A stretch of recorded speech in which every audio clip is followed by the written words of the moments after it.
Well, I did like it more than the last two.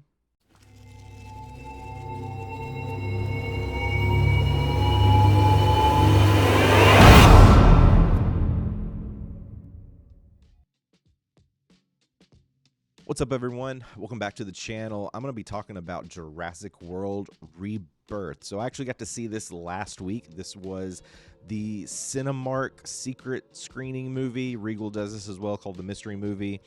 Pretty wild that we got to see such a major summer blockbuster, I think like 2 weeks early just about. So this movie drops later this week in theaters.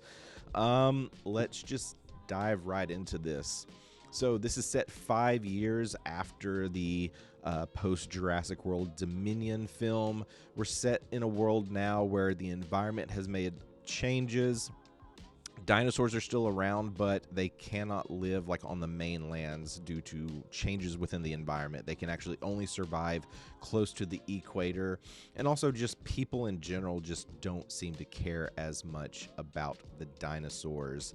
And so we're set with a new adventure starring Scarlett Johansson, Jonathan Bailey, Rupert Friend, Mahershala Ali, and more. Jonathan Bailey, his character is a scientist and believes that if he can get the DNA from 3 of the colossal big titan dinosaurs, he could develop a cure to heart issues, conditions, whatever that's been going global, worldwide. People are dying due to all these other changes, but he needs the funding and the help to get there. And then that's what's going to lead him, as well as these mercenaries, into the new islands on the equator. And that is essentially like the core of Jurassic World Rebirth. So let's get into some things. Let's go through the positives first. Now, Gareth Edwards directed this movie. When it comes to Gareth Edwards, I'm a big fan of Rogue One, whereas all the other films that he's worked on, I'm not as big of a fan. I think he does a fantastic job of making a movie look really cool and look really great, but I haven't just been completely on board with a lot of the films he's worked on. Now, when it comes to Jurassic World Rebirth, it does look pretty good. We are definitely in this stage of the Jurassic movies where it is heavily CGI versus what we got from like Jurassic Park and Jurassic Park The Lost World. But I will say the CGI in this movie is pretty good. I mean, the dinosaurs look really cool for what we get, and I think a lot of the scenery that we get, the cinematography, is pretty impressive to see on a big screen. I think kind of like tiptoeing into like some negatives, there are moments where it feels a little bit more like a movie stage, but I think it was really cool to go back into these islands, get more of the jungle feel of things that we got from like the first movies past like these last two, whatever we got in those. So it was really fun kind of getting more of that grounded jungle kind of roaming around dinosaur theme. I thought they did a fun job of bringing us dinosaurs that we know, as well as some dinosaurs, like true dinosaur, like dinosaurs from like books and history or whatnot, that we haven't gotten to see before. So getting a solid mix of these within this movie is really fun. So if you're just a fan of dinosaurs, period, I think that's an element you'll really enjoy. And this does get back into more of the horror side that we got in Jurassic Park, which is something I really enjoyed. And that's going to lead me into more of my mixed thoughts, going into negative thoughts around this. And that's, the early marketing that I was seeing about this movie was that, okay, we're taking this rebirth and we're going to go back to what we were doing in Jurassic Park. We're going to lean more into the horror and don't expect like people are going to make it out of this movie. And I'll say like very little of that is true.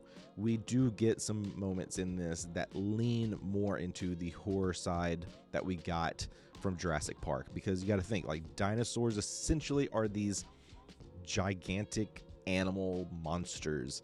I mean, just walking around, if you were outside right now and a T-Rex was next to you, you would be terrified. You would be trying to get away as fast as you could. At the same time, you're probably marveled at like this gigantic creature or whatever. And we get some pretty cool moments that get you a little bit tense. but this does lean a lot more into the action sci-fi that we've gotten from a lot of the franchise. And that's another like sad thing with the Jurassic Park, and that's where I'm get very mixed on, is because there are moments sprinkled throughout this franchise that I really enjoy. I mean, Jurassic Park is a staple. I mean, it is an incredible movie. I believe it is the first movie I saw in theaters. I remember seeing this movie with my dad in theaters and just being terrified. I remember, like, you know, sitting in that seat, pulling my legs up, just like when the raptors are on screen, just being completely terrified. And I'm pretty sure that was my first theater experience, and that's like a big one. But it's a staple. It's one of Jurassic Park is why I love movies so much. It is one of those movies like I'm glad to revisit because I just think it's incredible. And I think a lot of what worked in Jurassic Park was the acting. It was the kids in that movie and just how terrified. I mean, the moments they had on screen, just what they did there, just showing how scared they were throughout the events of Jurassic Park makes it such an incredible watching experience. And I just think we don't get that as much in the newer movies because it leans a lot more into this action adventure style, with the dinosaurs just kind of being in that world. And that's really like where I'm mixed on this. It's like there are some fun moments for sure. I think one of the cooler moments is getting to the islands and having different dinosaurs kind of working together to take down this big ship full of people. And it's intense and it's fast paced and it's exciting and it's thrilling, but it's also like early on in the movie. And then everything past that is where this really starts to get into more of the downfall. So let's get into the negatives around this movie. The people in this movie. This is the problem we get when we deal with like these giant monster movies, because you have to have that human element. We have two different groups of people that we follow throughout this movie. We have the doctor and the mercenaries, who are kind of like the one focal story point because we need the doctor to get the DNA. The mercenaries are there to protect him, to get him in, get him out. But then we also have this random family that just happens to show up that are more of an annoyance than anything else. You have a dad with his two daughters. One of the daughters has her boyfriend, who is just this. He's just in the way, and they try to do so much with this character near the end to make you feel something, but this is again going into like this is like bringing in the kid elements of this, of trying to like add that scary horror feature. But I just, you look at this performance versus what you get in Jurassic Park, like this just did not do it for me. They just simply are there to be in the way. And then you also factor in that now they discovered this baby dinosaur. Okay, like what was the whole point of that? Because there's not really much else around. Hey, we found a baby dinosaur. Let's just have it follow us around and maybe we can bring it back home and raise it. Where was the baby's parents? Like, why didn't that become part of the story?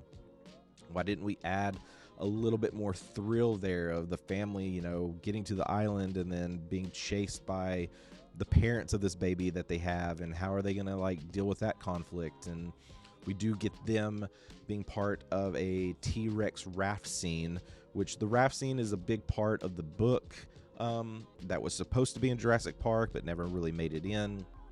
But now they're actually following through with that, and it's fine. Like, I had a generally okay time with the sequence, though, like, revisiting it in my mind, like, it definitely wasn't one of the stronger sequences. It made me feel like no one cares about the T-Rex anymore. Like, all the Jurassic Park movies growing up, it's always about the T-Rex. The T-Rex is like the king of the dinosaurs. He's the one you want to fear. And in this sequence, it's very cartoony. It's very comical. When they get on this raft, the sequence itself is very staged. It's very like slow paced in a way, to the point where like the T-Rex doesn't do a whole lot.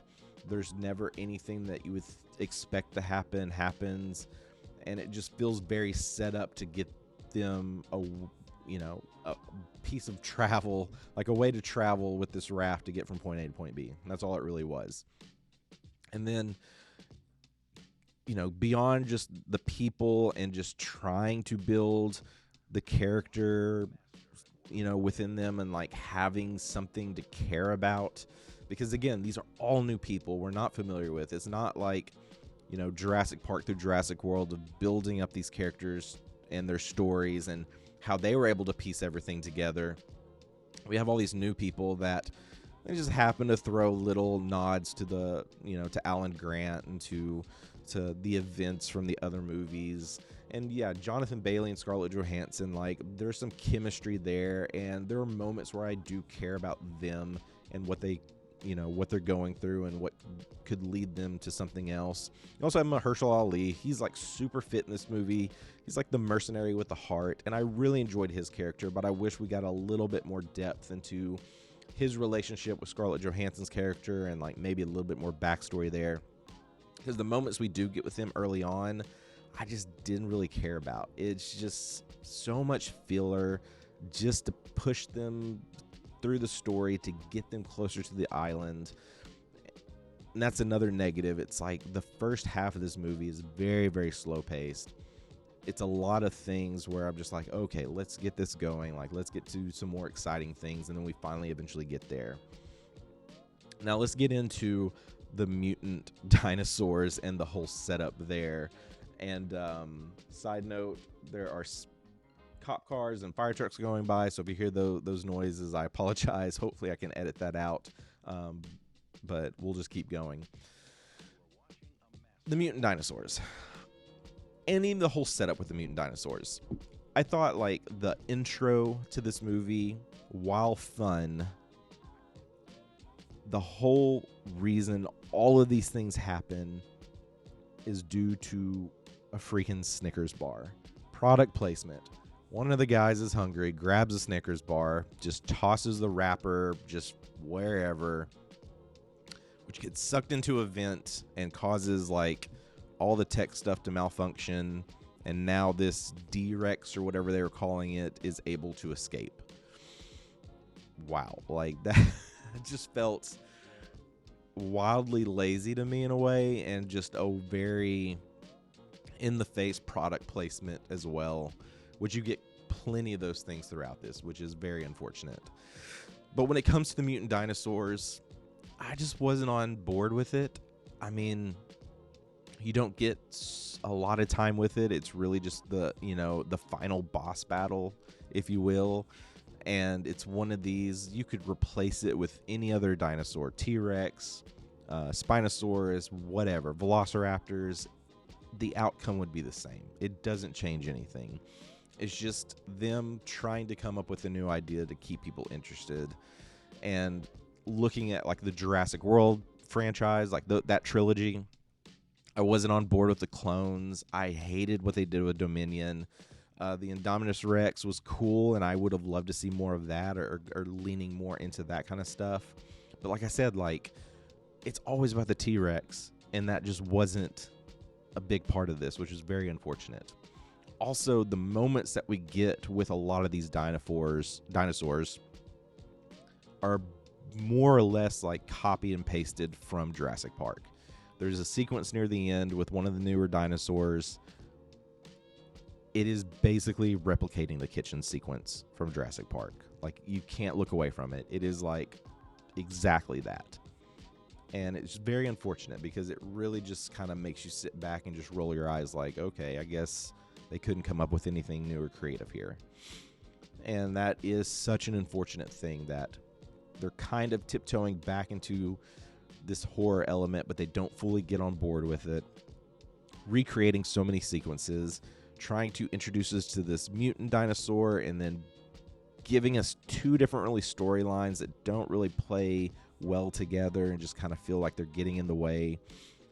And then in the end, like when they escape, they basically go through the same path that got them there, where the Mosasaurus and all these other dinosaurs are out there essentially waiting on them. What is like, or okay, sure. Like, it just felt like there wasn't any real setup to build this into anything more.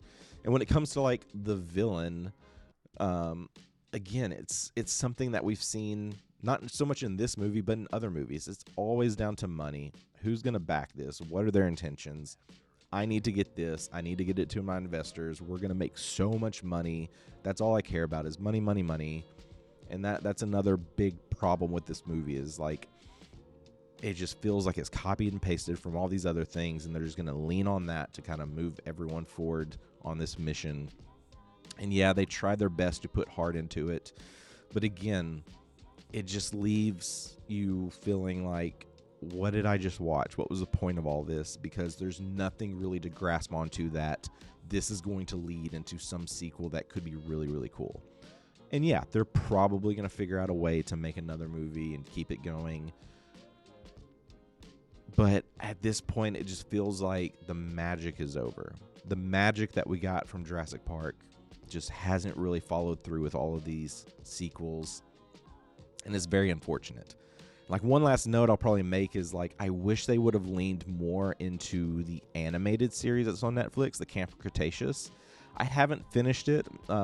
It's a show my kids love to watch, and I've watched a lot of it with them.